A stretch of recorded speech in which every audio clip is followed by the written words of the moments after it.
ഇനി പത്തനംതിട്ട ജില്ലാ കളക്ടറേറ്റിൽ സമരത്തിൽ പങ്കെടുക്കുന്ന ജീവനക്കാരെ NGO യൂണിയൻ പ്രവർത്തകർ കൂക്കി വിളിച്ചു. ജില്ലാ കളക്ടറേറ്റ് വളപ്പിൽ സമരത്തിൽ പങ്കെടുക്കുന്നവരും NGO യൂണിയൻ പ്രവർത്തകരും മത്സരിച്ച് മുദ്രാവാക്യം വിളിക്കുകയായിരുന്നു.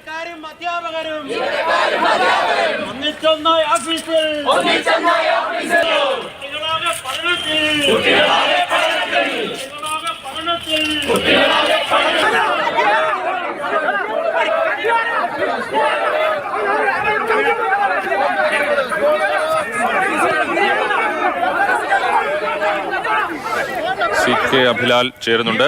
അഭിലാൽ, ഈ കൂക്കിവിളി മാത്രമല്ല ഉണ്ടായുള്ളൂ, അല്ലാതെ വേറെ സംഘർഷമൊന്നും ഉണ്ടായില്ലല്ലോ അല്ലേ? സമരത്തിൽ പങ്കെടുക്കുന്നവരും സമര അനുകൂലികളും ഒക്കെ തന്നെ പ്രകടനം നടത്തുന്നത് സാധാരണമാണ്. എന്നാൽ NGO യൂണിയൻ പ്രവർത്തകർ സമരത്തെ എതിർത്തുകൊണ്ട് പ്രകടനമായി കളക്ടറേറ്റ് വളപ്പിലേക്ക് എത്തിയതാണ് സംഘർഷത്തിന് ഇടവരുത്തിയത്.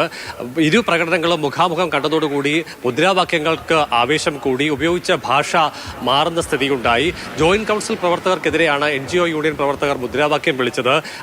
ഈ സമരത്തിൽ പങ്കെടുത്തുകൊണ്ട് അവർ യൂദാസിന്റെ പണി ചെയ്യുന്നു, ഒപ്പം തന്നെ സർക്കാരിന്റെ ആനുകൂല്യങ്ങളെല്ലാം തന്നെ കൈപ്പറ്റിക്കൊണ്ട് സമരത്തിൽ പങ്കെടുക്കുന്നു എന്നിങ്ങനെയുള്ള വാക്കുകളും വാചകങ്ങളും ഉൾപ്പെടുത്തിക്കൊണ്ടായിരുന്നു NGO യൂണിയൻ പ്രവർത്തകരുടെ മുദ്രാവാക്യം. അങ്ങനെ ഇരു കൂട്ടരും മുഖാമുഖം കണ്ടതോടുകൂടി കാര്യങ്ങൾ കൈവിട്ടു പോകുന്ന തരത്തിലേക്ക് എത്തുകയാണ് ഉണ്ടായത്. ഒരു വിഭാഗം ആളുകൾ കൂകി വിളിച്ചു. അങ്ങനെ പരസ്പരം അടുത്ത് എത്തിയ ഘട്ടത്തിൽ കയ്യാങ്കളിയിലേക്ക് കാര്യങ്ങൾ എത്തുന്ന പോലെ എത്തുകയും അങ്ങനെ പ്രവർത്തകർ തമ്മിൽ പരസ്പരം കോർക്കുകയും ചെയ്യുന്ന സ്ഥിതി വന്നതോടുകൂടി പോലീസ് ഇടപെട്ടാണ് പിന്നീട് രംഗം അല്പം ശാന്തമാക്കുകയും പിന്നീട് പ്രവർത്തകർ പിരിഞ്ഞു പോവുകയും ചെയ്തത്. സമരത്തിൻ്റെ ഭാഗമല്ലാതിരുന്ന NGO യൂണിയൻ പ്രവർത്തകർ ജോലി സമയത്ത് തന്നെയാണ് ഇത്തരത്തിൽ പ്രകടനത്തിൻ്റെ ഭാഗമാവുകയും സമരത്തിൽ പങ്കെടുക്കുന്ന ആളുകൾക്കെതിരെ മുദ്രാവാക്യം വിളിച്ചുകൊണ്ട് രംഗത്തെത്തുകയും ചെയ്തത്.